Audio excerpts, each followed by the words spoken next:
నమస్కారం. RTI 9 news కి స్వాగతం. మెదక్ జిల్లా మాసాయిపేట మండల కేంద్రంలోని జాతీయ రహదారి NH44 హైవే ప్రక్కన కెనరా బ్యాంకులో అధికారుల నిర్లక్ష్యంతో 18 రోజులు బ్యాంకు చుట్టూ తిరుగుతూ బ్యాంక్ మేనేజర్ని బాధితురాలు అడిగినట్లు తెలిపారు. అనంతరం 6 నెలలుగా ఆసుపత్రిలో వైద్యం చేసుకుంటున్న ఒక వృద్ధురాలి ఫోటో మార్చి గుర్తుతెలియని దుండగులు బ్యాంకులో పెన్షన్ డబ్బులు తీసుకెళ్లిన ఘటన మాసాయిపేట మండలంలో చోటు చేసుకుంది.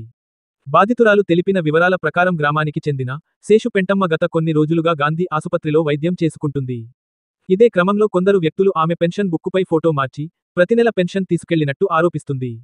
ఈ నెల పెన్షన్ కోసం రావడంతో అవినీతి అంశం బయటపడింది. దీంతో బ్యాంక్ అధికారుల చుట్టూ తిరిగిన పట్టించుకోవడం లేదని ఆవేదన వ్యక్తం చేస్తుంది.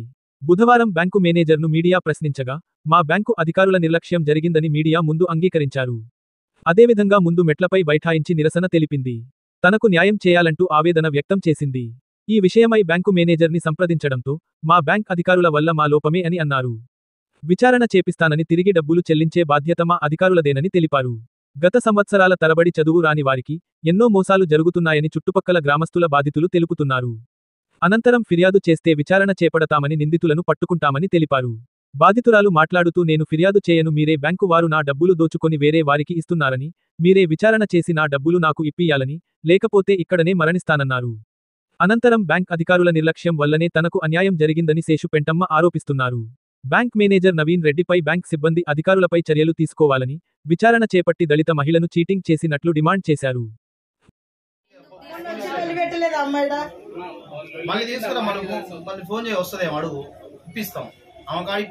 పోలీస్ కేసు పెడతాం. ఫోన్ చేసి అడుగు మరి ఆమె కాడి ఇప్పిస్తాం, ఇవ్వకపోతే పోలీస్ కేసు పెడతాం. ఇట్లా దొంగతనంగా జరిగింది వెరిఫై అవుతుంది. బయట వీళ్ళు తీసుకుంటారు కదా, అక్కడైతే మా దాంట్లో జస్ట్ తంబు పెడితే మీ సిస్టమ్ సిగ్నేచర్ చూస్తాం. ఖాతా బుక్ చెక్ చేస్తారు. ఫోటో అయితే మీరు రెక్టిఫై చేస్తారు. సరే అండి, ఇప్పుడు మీ సిస్టమ్ లో అయితే వాళ్ళైతే చేంజ్ చేయలేరు కదా, ఈమె ఫోటోనే ఉంటది కదండి. సరే తంబు ఓకే అండి, ఫోటో అయితే ఈమెదే ఉంటది కదండి. ఏదన్నా కావచ్చు, ఒక సిస్టమ్ వస్తారు ఫోటో చూపిస్తారు. సరే ఇప్పుడు మా వైపు మిస్టేక్ ఉంది, సార్ మిస్టేక్ మా వైపు ఉంది. ఇప్పుడు మీ ఫోటో ఒకసారి సిస్టమ్ లో చేయండి. చేసిన ఫోటో కోసం మేము కూడా మ్యాచ్ నా దగ్గర ఆడిందమ్మా, కదండి. పెంటమ్మ పేరు కొడితే చాలా వస్తాయి. శేషాను పెంటమ్మ అనేది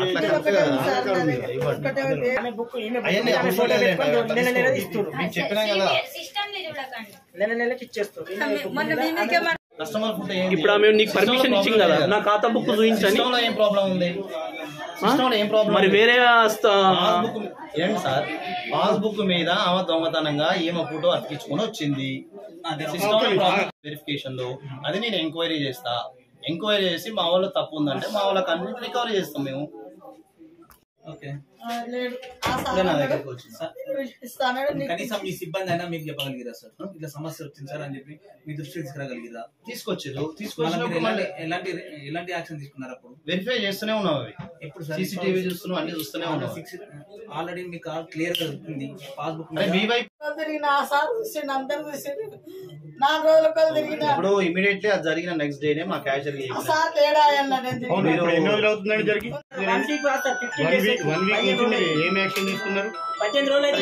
ఇప్పుడు వాళ్ళు కంప్లైంట్ ఇవ్వాలి కదా, అది తిరిగిపోతున్నారు కదా. నా దగ్గరికి ఒకసారి క్యాషియర్ ఉంటారు, కొంచెం అమౌంట్ దాటితే ఆఫీసర్ సంతకం పెట్టాలి.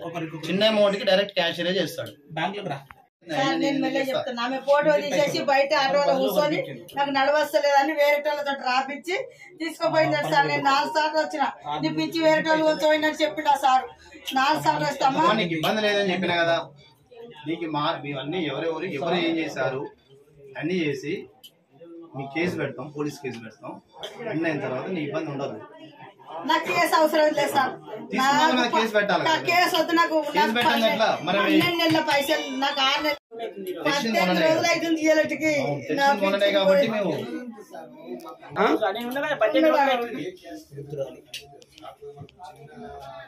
చూపించడం ఏమొస్తుంది మీకు? మీరు చెప్పిన దానికి కూడా ఇప్పుడు ఆమె ఫోటో క్లియర్ గా కస్టమర్ది మేము బయటకి కదా అండి. మరి ఎట్లా మిస్టేక్ జరిగిందని ఇప్పుడు మేము తీసుకున్న వాళ్ళ మీద కేసు పెడతాము. అడిగింది అడుగుతారు ఎందుకు ప్రతిసారి? అడిగింది అడుగుతలేము, మిస్టేక్ ఎట్లయింది అని మేము అడుగుతున్నాం. అడుగుతారని కాదండి, తప్పు కవర్ చేసుకోకండి. తప్పు జరిగిందని మాట్లాడకండి. చాలా ఆరోపణలు జరిగింది మీ సైడ్, చేసింది మీరని మళ్ళీ మమ్మల్ని అంటారు ఏంటండి? అడిగింది అడగకండి.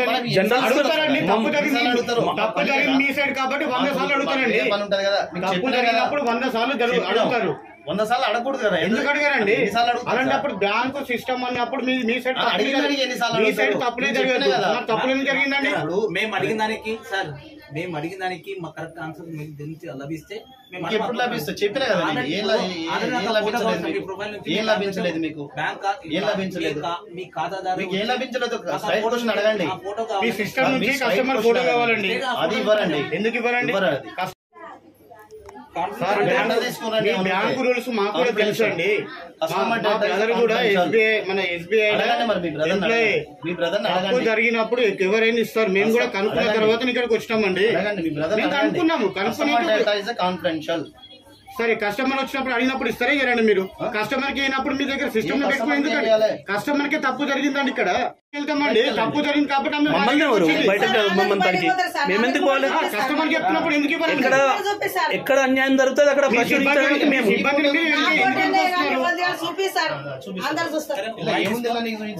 దీనిపైన మీ వాయిస్ ఇవ్వండి. అది తప్పు జరిగిందని మీదే వేసుకుంటే అయిపోతుందా?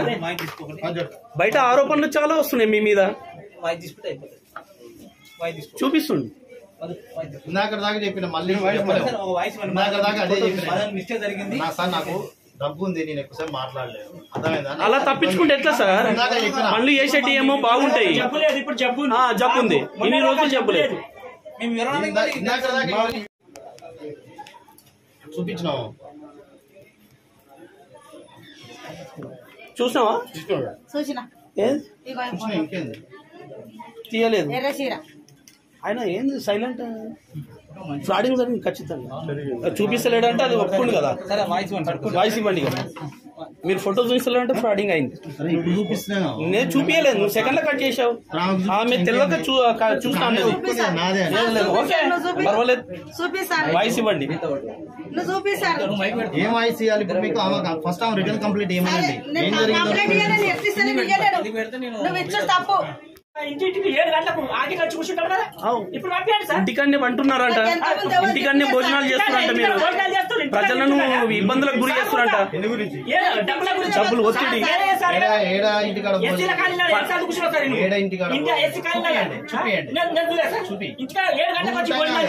ఫోటో చూపి 7 గంటలకు వచ్చి భోజనాలు చేస్తారు. 7 గంటలకే ఉంటుంది ఇంట్లో చూపి. అప్పుడు ఇప్పుడు విప్పారా? అప్పుడు వచ్చి కూర్చున్నావా సార్? నువ్వు కూర్చోలే. ఎవరి ఇంటికాడ భోజనం చేసినావు చూపి. ఇన్వెస్టిగేషన్ చేసిన తర్వాతనే మాకు తెలుస్తుంది ఏ సిబ్బంది తప్పు ఉన్నది అనేది మాకు తెలుస్తుంది. మేము తీసుకుంటున్నాం. రిటర్న్ కంప్లైంట్ ఎటువంటి గురించి రాలేదు. వస్తే దాని మీద మేము ఎంక్వైరీ చేసి ఏ సిబ్బంది తప్పు ఉందో ఆ సిబ్బంది మీద మేము చర్య తీసుకుంటాం. ఆమెకు ఎటువంటి అన్యాయం జరగదు. గత 6 నెలల నుంచి ఎవరైతే తప్పు చేశారో ఈమె బదులు వేరే వాళ్ళు ఎవరైతే వచ్చారో ఆమె మీద మేము క్రిమినల్ కేసు పెడతాం. మీరే ఒప్పుకున్నారు కదా సార్, మీరే ఒప్పుకున్నారు కదా మా నుంచి ఫ్రాడింగ్ జరిగిందని. ఫ్రాడ్ జరిగిందని మేము చెప్పలేము సార్. ఏం తప్పు ఉందో మేము ఎంక్వైరీ చేస్తాం. చెప్పలేదు అనలేదు. ఇంత వాయిస్ ఉంది మా దగ్గర. ఫ్రాడ్ ఎందుకంటాం? ఏ తప్పు చేసిందో మేము ఎంక్వైరీ చేస్తాం. కంప్లైంట్ ఇస్తే మళ్ళీ మీరు మాట మార్చారు. ఫ్రాడింగ్ జరిగిందని కంప్లైంట్ ఇస్తే అప్పటి వరకు ఎంక్వైరీ చేయాలి సార్. కంప్లైంట్ ఏంది? ఎట్లా ఎంక్వైరీ చేస్తారు? కంప్లైంట్ ఇవ్వాలి కదా. ఆమె తీసుకుపోయిందేమో మాకు తెలియదు కదా. కంప్లైంట్ ఇస్తేనే కదా తెలిసేది. సరే సార్, దేని గురించి కంప్లైంట్ ఇవ్వాలి? నీకు ఏం జరిగిందో కంప్లైంట్. నేను ఇంటికాడ లేదు అదే చెప్తాను సార్. నేను చెప్తాను సార్, ఇంటికాడ లేని చూసి నా ఇల్లు సంధ్యలు ఉన్నది దర్వాజలు వాళ్ళ కొట్టి అవన్నీ తీసుకొని పోయారు సార్. నేను 6 నెలలకు నాకు తెలియదు సార్. అట్లే జరిగిందని కంప్లైంట్ అయ్యా. నేను కంప్లైంట్ ఇయ్యాను. కంప్లైంట్ ఎట్లా ఇస్తాను? నేను దొంగతనం కొంగు అప్పుకొని నువ్వు తీసుకొని పోయినావు. వేరే సార్కి చెప్పిన, అందరికి చెప్పిన, మొత్తం ఏం సీనని అందరికి చెప్పిన. అడుగు అందరికి ఏడ్చుకుంటా గొడవ ఏడ్చుకుంటా పోయినా. నువ్వు లేవు సార్ లేడని చెప్పిండు. నీకు ఇబ్బంది లేదు, కంప్లైంట్ ఇస్తే దాని మీద కంప్లైంట్ ఇయ్యా. నా పేరు మీద ఫోటో మార్చి ఎట్లా నీ పెద్దమ్మ పేరు మీద నువ్వు ఎట్లా వచ్చవుతున్నావు? ఆమెకు సార్ అడగడా? ఆ సార్ కూడా చెప్పిన, అందరూ చెప్పిన సీనన్నా కూడా అందరు నువ్వు ఎట్లా వచ్చవుతున్నావు అదే సార్ మన కొట్టినట్టు సీనన్నా. అయ్యో ముంగట నేను అడుగు. నేను అతి మిత్రాలు నీకు తెలిసే కదా పటేలా. నాకు ఎవరన్నారా దిక్కు దిక్కు పిచ్చి మీద బతుకుతున్నా నేను. రూపాయికి రూపాయి మీ కాళ్ళు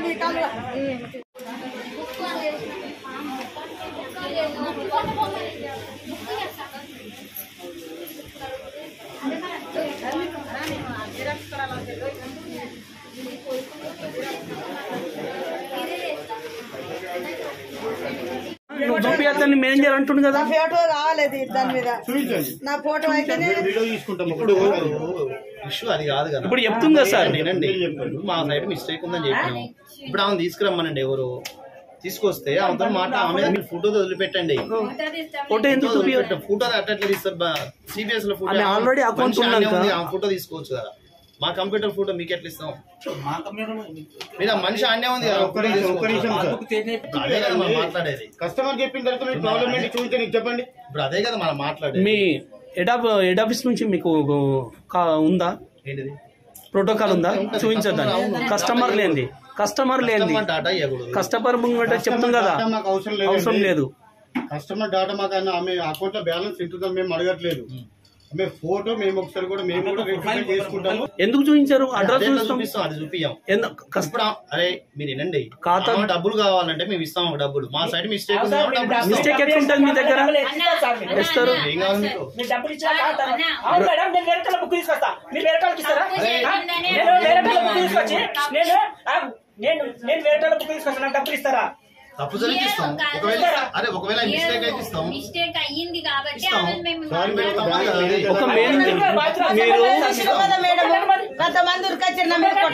డబ్బులు ఇస్తామమ్మా. మీ డబ్బులు మీ ఇప్పుడు నువ్వు లేవు సార్ ఆయన నా మీదకి గిద్దతోటి సంపానికి వచ్చారు ఇంతమంది తెలియదమ్మా, అది మాకు సంబంధం లేదు. మేము ఒకటే చెప్పాను, ఒక్క నిమిషం మీరు చెప్పేదండి. మా సైడ్ నుంచి చెప్తున్నాం తప్పు జరిగిందని చెప్పి అమౌంట్ రిటర్న్ ఇస్తా అంటున్నారు. అట్లా కాదు, మా అడగకుంటే ఎట్లుంటారు? అడిగితేనే తెలిసేది, అడిగితేనే తెలిసేది. ఇప్పుడు ఆమె బ్యాంకు అడిగితేనే తెలిసేది. అడగకుంటే ఇట్లా ఎన్ని ఫ్రాడ్ చేస్తున్నారు? అట్లే ఉండవు. చాలా ఆరోపణలు వస్తున్నాయి మీ పైన, బయట ఆరోపణలు వస్తున్నాయి. మీరు బెదిరించారంట కదా మేడం? 8 రోజులు తిరుగుతున్నా సార్, నా కడుపు గతి లేక వెరిఫికేషన్ చేసుకుంటాం. మా సైడ్ ఏమన్నా తప్పు ఉంటే మీరు రెక్టిఫికేషన్ చేసుకుంటాం. ఎలా అంటారు మీ తప్ప? ఎవరు తప్పు చేసారో వాళ్ళ నుంచి రికవరీ చేస్తాం మేము, ఇన్వెస్టిగేషన్ చేసి. ఒక లోన్ కావాలంటే ఎవరు తప్పు చేశారో మేము ఇన్వెస్టిగేషన్ చేస్తాం. ఇన్వెస్టిగేషన్ చేసి ఆ వ్యక్తి నుంచి మేము వసూలు చేస్తాం. మా బాధ్యత అది. అట్లా కాదు సార్, ఇప్పుడు ఈమె బుక్ వేరేటోళ్ళతో మేము అది చేస్తాం సార్. 1 లక్ష రూపాయలు కావాలంటే మేము వేరే కూడా చేస్తాం. అది ఇస్తారా సార్? మీరు మాట్లాడి పెద్ద సమక్షం ఉంది, మేము ఊరంతా పెద్ద సమక్షం ఉంది, ఆ ఊరంతా నింపాలి. ఎవరు నింపుతారు సార్? మీరు నింపుతారా? మేము ఇల్లు మునిగే పరిస్థితి అయిపోయింది. మేము ఇక్కడికి వస్తేనే మీ బ్యాంకు సిబ్బంది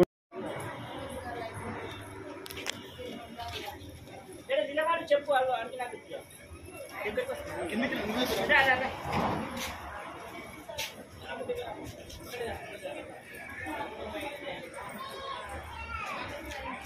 నేను 6 నెలల రాలేదు. నేను పానం బాగలేక దవాఖానలున్నా గాంధీలా. నేను 6 నెలల రాలేదు. 6 నెలలకు పోయినా నా పింఛన్ వస్తుందని నేను అట్నే ఓపిక పడ్డా. నా పింఛని కాగితం మీద బుక్ ఏంది ఫోటో తీసేసి ఆటోలో కూర్చొని నేను ముసలిదాన్ని నాకు సాధన అయితే లేదని వేరేటోళ్ళతో కాగితం రాపించుకొని నాకు 12,000 రూపాయలు తీసుకుపోయింది సార్. నేను మొన్న 4 రోజులు వస్తే కూడా వేరే ఆమె కొంచెమైందని చెప్పారు మేనేజర్. వస్తే కూడా వీడికి వచ్చినాక అడిగితే కూడా నేను తిరుగుతా ఉన్న 18 రోజులు అయితే తిరగబట్టి నేను ఆయన తీసుకున్నా. ఇంకో మేనేజర్ చెప్పిండు, అందరు చెప్పిర్రు, ఎవరు ఇవ్వలేదు. ఇంతవరకు కూడా ఇస్తలేరు 1 రూపాయి. ఇక వస్తున్నా తిరుగుతున్నా పోతున్నా, అన్నం లేదు ఆగారం లేదు, దిక్కు లేను. పచ్చింది నేను, నాకు వెనక ముందు ఎవరు దిక్కు లేరు. ఇదే పిచ్చిని మీద బతుకుతున్నా నేను. కేసు పెట్టమంటారు, ఎవరి మీద కేసు పెడతాను? కొంచెం అయింది, వీళ్ళు ఇచ్చారు తప్పు, బ్యాంకు వాళ్ళు ఇచ్చింది తప్పు. ఇంకో ఆమె పేరు మీద నువ్వెట్లా కొంచెం అని వీళ్ళు అడిగేది కాదా? అడిగేదే లేదా? వీళ్ళు అడగలేరు. ఆయన రాసిచ్చిన కొంచెం తీసుకుపోయి ఇచ్చిర్రు. మరి వీళ్ళే తప్ప? నేను ఇంకా కేసు ఎట్లా పెడతా? వీళ్ళే తప్పు ఉన్నాక నేను పెట్టా, కేసు పెట్టా. వీళ్ళు నాకు 12,000 రూపాయలు వీళ్ళు ఇవ్వాలి అంతే. నేను కేసు అస్సలు పెట్టాను. నాకు వెనక ముందు దిక్కులేరు, ఎవ్వరు లేరు నాకు. నా పేరు చేసు. నా పానం బాగలేక గాంధీకి పోయినా, గాంధీలో ఉన్న నేను ఆడికి ఓ బేకులు ఉంటే అది ఎన్ని రోజులకున్నా ఇస్తారని నేను సపరేకోకున్నా పానం మంచిగా అయినాక నేను వచ్చే వరకల్లా ఇంకా నీ బుక్ మీద వేరేటామె వచ్చయిందని చెప్పారు. ఆ సీనియర్ అడిగితే ఏమన్నాడు, ఆమె నాకు గుర్తే తీసుకుపోయింది, నీ ఫోటో మార్చింది అని తీసుకుపోయింది. నువ్వు అట్లెట్లు ఇస్తావు, నా పేరు పెంటమ్మ, ఆమె పేరు రాజమ్మ, నువ్వు ఎట్లా ఇచ్చినావు అన్నీ అని అడిగిటాలకల్లా ఆమెను విలిపించి అడుగుతామని అన్నారు. ఇంతవరకు ఆమెను విలిపియలేరు, అడగలేరు. 18-15 రోజులైనా తిరగబట్టి ఈ పైసల గురించి కిట్కి మస్తలేరు, ఈ సార్లు అడుగుతలేరు. దొంగతనాన్ని ఇచ్చిర్రు, సప్పుడే కూకున్నారు. ₹1 నాకు ఇస్తలేరు వీళ్ళు ఈ సార్లు. ఇది దొంగతనం కాకపోతే దొరతనమా? ఇది నన్ను కేసు పెట్టమంటే నేను ఎందుకు పెడతా? బ్యాంకులో దొంగతనాన్ని ఇచ్చిన పైసలు నేను కేసు ఎందుకు పెడతా? నేను కేసు పెట్టా. అడిగితే ఏమంటాడు, కేసు పెట్టమంటాడు. నేను కేసు పెట్టా, ఈ దొంగతనం ఇచ్చిన పైసలు అని చెప్పిన. దొంగతనం పింఛన్ పోతలేదు, నాకు జ్వరం వచ్చింది, గాంధీ హాస్పిటల్లో ఉన్నా. నాకు జ్వరం వచ్చి తక్కువ అయినాక నేను గోళీలు గిట్లా తీసుకొచ్చి వీళ్ళందరూ చూపించిన, గోళీలు కూడా చూసిర్రు. నేను ఇంజారు మేడం గిట్లా అంతా చూసిర్రు. అమ్మ నీ ఫోటో మార్చి ఆటోలో కూర్చొని పైసలు తీసుకొని పోయిందమ్మ, 12,000 రూపాయలు తీసుకొని పోయింది. బయట కూర్చున్నది, ఆటోలో కూర్చొని వేరే వాళ్ళతో కాగితం రాపించుకొని తీసుకొని పోయింది 12,000 రూపాయలు.